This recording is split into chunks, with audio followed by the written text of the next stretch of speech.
Aujourd'hui, comme vous voyez, on va tester un petit setup de chez Cooler Master. Donc j'ai le clavier, donc c'est une nouveauté. Le petit casque, c'est pas une nouveauté, mais j'avais envie de le tester, donc on va y revenir tout de suite après. Et la petite souris, c'est une nouveauté également, donc on va tester ce setup dans cette vidéo. Salut tout le monde, c'est Flo, et bien sûr, j'espère comme d'habitude que vous avez la forme. Donc ici, pas mal de choses à présenter. Moi, j'aime bien tester des setups complets de la même marque. Peut-être que même vous aimez bien avoir le setup d'une marque complète. D'ailleurs, c'est même pas mon cas ici. Mais dans tous les cas, voilà, ça va faire plaisir. Donc une petite nouveauté, une souris qui coûte 69 €. C'est la MM730 qui est disponible en noir et en blanc. Nous avons le CK352, donc un clavier super intéressant, 79 €. Je dis intéressant sur le papier, donc on va voir bien sûr. Mais le look, j'aime bien. Je sais pas ce que vous en pensez. Un peu grisé, un peu noir, donc ça fait une double couleur. J'aime bien avec des switches rouge ici, il existe également en switch marron. Et donc ce casque là, ça fait très longtemps que j'avais envie de le tester, vous me l'avez même recommandé, c'est le CH321, donc un casque qui coûte vraiment pas très cher. Suivant les promotions, dans tous les cas c'est moins de 40 €, mais quand il y a des promotions c'est entre 36 et 37 €. Donc super casque, on va voir, apparemment c'est le micro qui est vraiment très bon, donc on va tester le micro, donc c'est le casque entrée de gamme de chez Cooler Master, mais si on arrive à avoir un casque vraiment pas trop cher avec un micro de qualité, donc pourquoi pas pour certains. Dans tous les cas, on va commencer première étape par déballer tout ça. Ensuite, bien sûr, je vais l'installer, je vais le tester en jeu, voir les sensations. Je suis beaucoup habitué aux switch rouges. Je précise, les switch mécaniques rouges, c'est vraiment top pour du FPS, pour du gaming en général. Les browns, donc les marrons, c'est top pour du traitement de texte et un petit peu de jeu. Mais je préfère pour le jeu les switch, notamment ici rouges. Donc la petite souris, un petit peu chère, mais vraiment super légère. On va commencer par celle-ci, la MM730, 69 €. C'est une nouveauté, noir et blanc. Sa particularité déjà, comme on voit sur le package, c'est qu'elle est vraiment très légère, 49 grammes, et qu'elle n'est pas trouée cette fois-ci, parce que certains n'aiment pas les souris gruyères. Ça met plein de miettes à l'intérieur, c'est vraiment pas très beau à la longue. Dans tous les cas, 49 grammes pour une souris qui est non percée, ça fait plaisir, donc on va déballer ça de suite pour commencer la souris. Alors, à l'intérieur, déjà, comme je vois, il y a des patins de remplacement, donc là, c'est vraiment bien, c'est vraiment top. Certains usent très vite leurs patins, ceux qui jouent beaucoup. Donc là, ce sera plus une souris compétitive, donc il faut en tenir compte. On va consommer beaucoup de patins. Donc la petite notice à l'intérieur, bien sûr, on va télécharger le pilote. Donc voilà, comme on voit cette petite souris, elle est vraiment super sobre. Donc elle existe en noir et en blanc, très très sobre. Je pense que les plastiques sont très fins, donc avoir la résistance bien sûr avec le temps. Moi j'aime bien quand il y a des larges patins ici, ils ont l'air de bien glisser. Le capteur optique, alors je sais pas c'est lequel, c'est pas précisé, c'est ça qui est dommage, c'est 16 000 dpi, c'est beaucoup trop.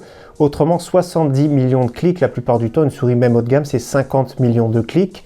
Les plus moyennes gamme, on va dire, c'est 30 millions de clics. Dans tous les cas, c'est largement de quoi faire. Les câbles souples, c'est presque obligatoire, voire obligatoire maintenant pour les souris modernes. Alors ça, j'aime bien. Et d'ailleurs, celle-ci, elle a l'air d'être vraiment très très souple. Donc comme vous avez vu, le niveau souplesse, là, on est vraiment super tranquille. C'est un des câbles les plus souples d'ailleurs que j'ai eu entre les mains. Pour finir sur les présentations, je vais vous faire écouter les clics et après, je passerai au test, bien sûr. Donc clic droit, clic gauche.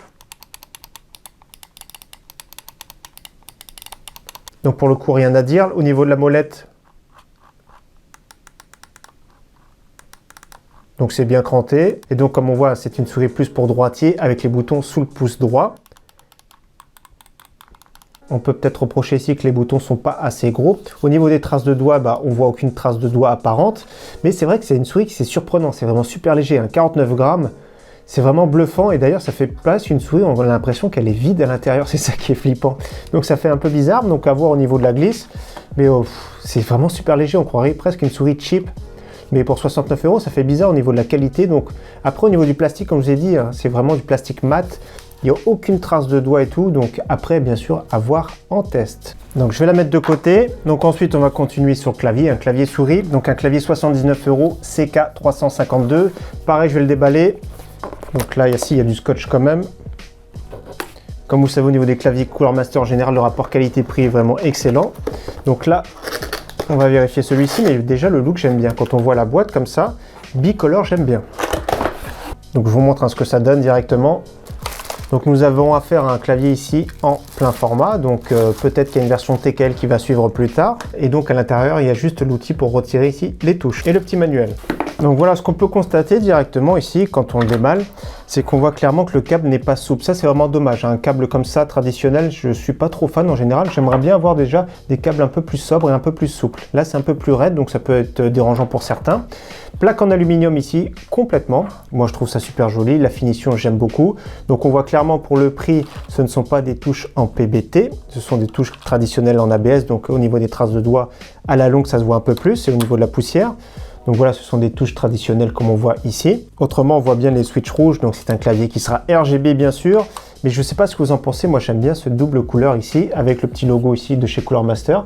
J'aime bien, c'est un look vraiment simple, ça fait un peu un look rétro en soi, donc bien sûr j'aurais préféré un clavier TKL, mais dans tous les cas, je ne sais pas ce que vous en pensez, mais déjà pour le prix déjà, c'est vraiment pas mal, c'est vraiment un très bon compromis je trouve. Donc bien sûr à l'arrière comme d'habitude, hein, on peut rehausser le clavier comme beaucoup, donc il y a des caoutchoucs mais ils ne sont pas super épais ici, pour tenir sur le bureau. Donc je vous mets des petits plans ici avec le RGB pour voir ce que ça donne, mais sur le côté déjà on voit déjà clairement qu'il y a du RGB qui fait tout le tour. Donc c'est vraiment un clavier intéressant, un peu un look rétro. Personnellement j'aime bien, après peut-être que certains sont pas fans, mais moi j'aime bien le biton ici, un peu gris, un peu sobre. Donc je vais vous faire tout de suite écouter le bruit.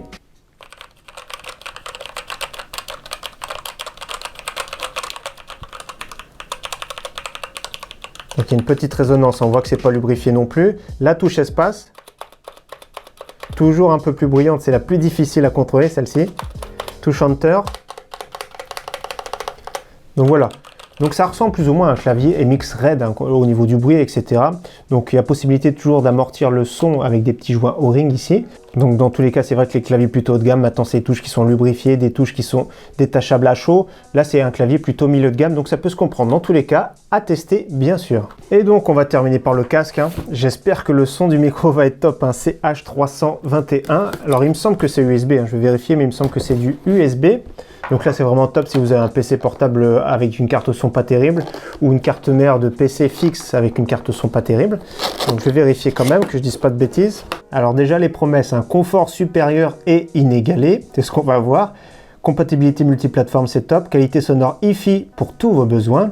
Logo RGB, donc le petit logo Cooler Master ici. Communication d'une clarté cristalline. Donc on va découvrir tout ça bien sûr. Donc à l'intérieur le petit manuel. Le casque, oui, c'est bien d'une casque USB, donc il y a une carte son qui est intégrée, ça c'est vraiment top. Il me semble que le micro est d'ailleurs omnidirectionnel, c'est-à-dire qu'il va capter le son dans tous les sens. Donc en général le son est de meilleure qualité, mais on entend un petit peu plus les bruits ambiants. Donc après au niveau du prix, j'en demande pas trop au niveau de la finition, mais on va quand même le découvrir bien sûr. Donc déjà il est super bien protégé, mais je ne veux pas faire de bêtises à rayer l'arceau. Ok, première étape, du coup, ça va être le câble. Donc le câble, il est assez raide, hein, comme vous voyez, mais dans tous les cas, bon, ça se comprend. La longueur, elle a l'air d'être pas mal la longueur, ça c'est vraiment top. Ça c'est un point positif d'avoir une bonne longueur, c'est vraiment pas mal. Dans tous les cas, il est quand même assez raide, c'est ça qui est dommage. Donc qualité globale, comme vous voyez, il est assez gros. Sur ma petite tête, ça va faire bizarre. Donc au niveau confort, comme vous voyez, ça c'est vraiment top, hein, ce type de casque, ce type de conception. Il y a un petit réglage de volume ici, sous l'oreillette gauche, donc je vais tout de suite le mettre sur la tête, vérifier gauche-droite. Donc voilà, ça fait assez grossier sur la tête, le micro qui est ici avec une perche un petit peu souple. Ces conceptions-là de casque, souvent c'est assez confortable, surtout au niveau du dessus du crâne, c'est vraiment à l'aise. Au niveau des oreillettes, la pression n'est pas ouf en soi, mais la qualité c'est assez raide. Après c'est neuf en soi, mais je trouve que c'est assez raide. Donc après bien sûr à voir ce que ça donne au niveau du son, au niveau de l'écoute et au niveau du micro. Surtout pour moins de 40 €, peut-être que ça va être une pépite entre les mains, parce que c'est assez compliqué de trouver des casques convenables à moins de 40 €. Donc ce que je vous propose maintenant, c'est que je prenne le temps de tester tout ça et on fait un petit retour ensemble tout de suite après ça.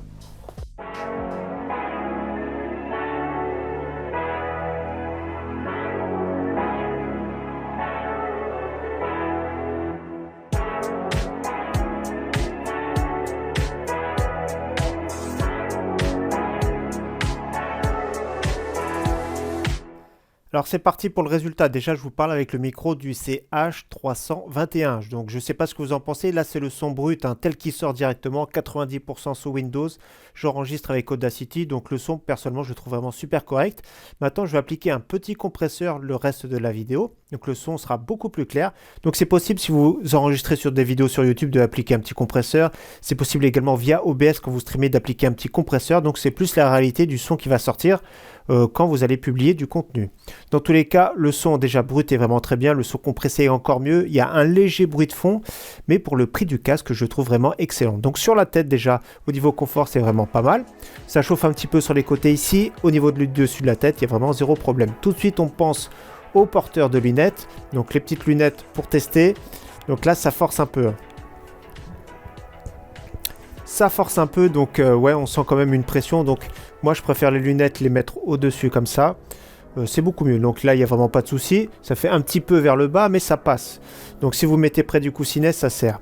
On va penser également aux porteurs de bonnet. Donc oui, le petit bonnet Cooler Master. Donc là, pour les porteurs de bonnet, zéro problème. Et en plus de ça, c'est même plus confortable. C'est ça qui est bien. Donc si l'hiver, vous avez froid, si vous avez une pièce froide, pourquoi pas mettre un bonnet. Donc là, même le casque sera encore plus confortable. Donc pourquoi pas, même au niveau du look. Je ne sais pas ce que vous en pensez. Moi, je trouve que ça passe. Donc ensuite, pour continuer, donc la souris déjà, franchement, c'est une bonne surprise pour moi. J'étais un peu sceptique, hein, surtout au niveau de la qualité qui fait un peu cheap, on va dire, mais il y a du RGB, donc c'est personnalisable bien sûr avec l'utilitaire. Donc l'utilitaire, il y a vraiment tout ce qui est possible de personnalisable. Donc MM730, également la version que je trouve très jolie. Ça, c'est une version très sobre, hein, toute noire. La version blanche-grise également, ça peut être vraiment super joli. Ça peut aussi également aller super bien avec ce clavier.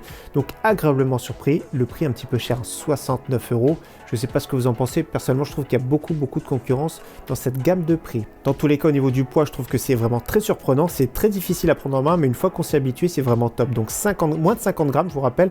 Je suis plus habitué à des souris d'environ 70 grammes. En plus de ça, le câble est tellement souple qu'on a la sensation d'une souris sans fil.